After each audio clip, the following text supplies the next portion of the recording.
আমরা ধরে নেব সরকারও ইসরায়েলের পক্ষে। মুখে মুখে কথা বলবে, মুসলমানদেরকে ধোঁকা দেবে, এটা কোনোদিন বাংলাদেশের মুসলমান মেনে নেবে না। আল্লে যদি ইসরায়েলের বিরুদ্ধে থাকে, ইসরায়েলের পণ্য বাজেয়াপ্ত করতে হবে। ইসরায়েলের পণ্য বাংলাদেশে চলবে না।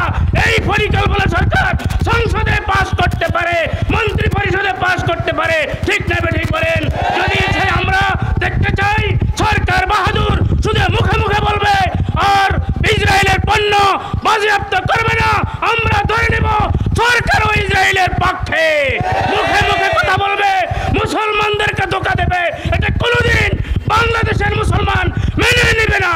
আমরা দেখে আসছি কয়েকদিন আগে 300 ইমামকে এই জারজ রাষ্ট্র ইসরায়েল রাতের অন্ধকারে হত্যা করেছে, ঠিক না ঠিক বলেন?